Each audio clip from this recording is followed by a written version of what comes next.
Good day everyone, Braden here coming to you from the Magic Kingdom with a very special video. I'm here in the Magic Kingdom parking lot and today we're going to be talking about the monorail system, but something more specifically, something a lot of people ask about, something a lot of people wonder about, but something not a lot of people talk about, and that is the monorail track here at Walt Disney World. Ever since the first Disney monorail debuted in 1959, this monorail track has been iconic, but here in Walt Disney World lately, a lot of people have been wondering, why does it look so dirty? And there has been a development on this front quite recently that's gone relatively unnoticed that we're going to be talking about today with keeping the monorail track clean. Now I know what you're saying, Braden, keeping the monorail beams clean, they're never clean, they're always dirty. Well, that's not entirely true because I'm here at the Transportation and Ticket Center, and as you can see on the beam above me, this one has been cleaned quite recently. And if you actually look while you're approaching the Transportation and Ticket Center, when you're getting near the bag check, if you notice, you can see exactly where the dirty beam ends and where the new cleaned part of the monorail beam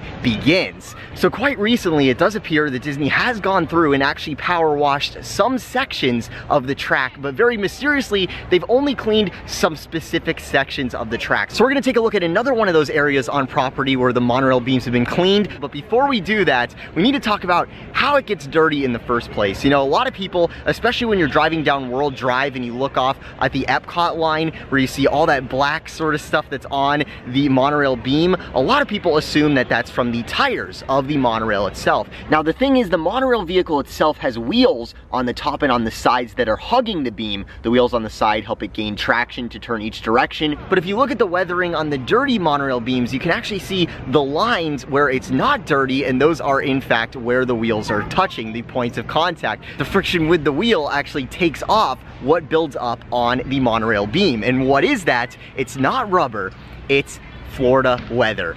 It is humid here, so you get a lot of mold, you get a lot of mildew. In fact, behind me, if you look at the monorail track that's been recently cleaned, the same mold and mildew building on that you can also see on the back of the ferry boat sign. So it's not something to do with the monorail itself or wheels or anything like that, it's just simply the Florida weather. So now the question is, how does Disney solve this problem of weather-caused mold and algae from building up on the beams themselves? Now here's what's interesting, taking a look at this stock photo of the Epcot line in the 90s, seeing how spotless it is, it looks like the track used to be cleaned quite often. But here in Epcot, if you look at the same monorail beam today, it is not nearly as clean. So I know what you're saying. You're saying, okay, Braden, so they don't clean the monorail beams anymore. They don't clean them nearly as much, which is definitely true.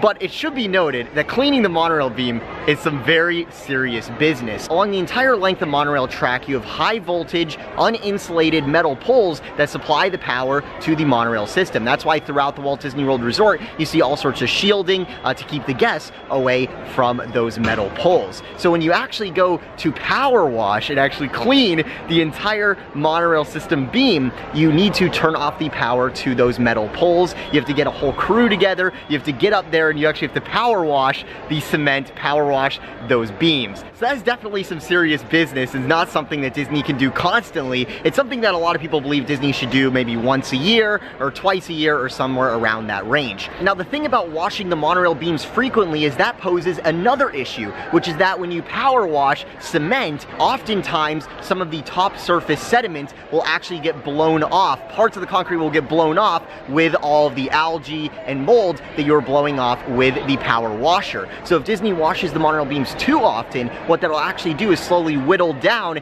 and wear down the monorail track until eventually the entire thing has to be resurfaced, which is something I think we all know Disney does not want to do. So keeping the monorail beams a little dirty or not washing them as often, while it doesn't seem that good aesthetically, there is a benefit in not having to do as much upkeep on the beam itself, where if you power wash it too often, eventually you'd have to replace likely the entire beam. Now here's where it just gets absolutely insane. While all evidence suggests that all the monorail beams are very well constructed and all can handle the pressure washing just fine, if you look at the 1971 monorail beams, so the express monorail, the resort monorail, the ones that were installed in the 70s, they are now clean, but if you look at them, it does look like the actual texture of the beam is sort of inconsistent. second. And even though I said the monorail tires with the rubber isn't what's making the monorails look the way they do, if you look on these newly cleaned beams, the areas where all the algae and all the mold was, that's all clean, but the parts where the wheel is, you can see there is some rubber that has gotten in there. So it does look like the 1971 beams have a bit of a sandpaper texture to them, or they have some grit to them, where it does take off a little bit of that rubber and it sort of wears differently. It looks a little bit older.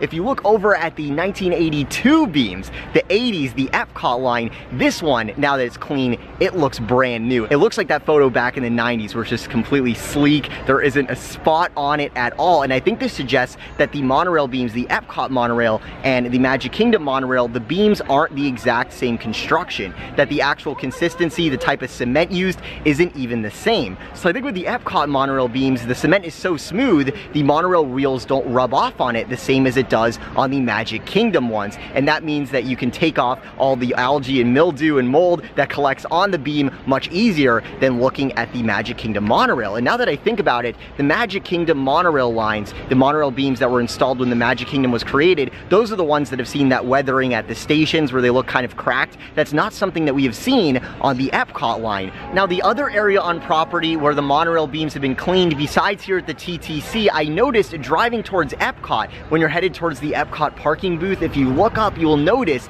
that there is a section of beam there that has also been cleaned. I do have to say I am made very optimistic by the fact that it does appear Disney is in the process of cleaning these monorail beams. This isn't super recent that they've cleaned these at the TTC, but the fact that they are cleaning them in some capacity does give me hope that hopefully we'll see them do it over in Epcot, because you know the Epcot line, it goes right through the park. They are in the direct vision of the guests, so doing it there I think would definitely be a good idea. Let me know what you guys think. Now, I know this video has probably presented more questions than it gave answers, right? Because it's not as simple as it seems. It's not just a matter of just cleaning the monorail beam every now and again, just power washing it. Different monorail beams weather differently. Different ones get cleaned and others don't. There's also all sorts of other complications, like the fact that the monorail beam, of course, has electricity running through it. The track at the monorail stations weathers more than track in other areas. The turns, the actual weathering on those looks different than it does in other areas. There's so many weird things going on with the monorail beams, but I think in summary we can say it's some serious business and it's not just as simple as it looks. There's a lot of work that actually goes into it.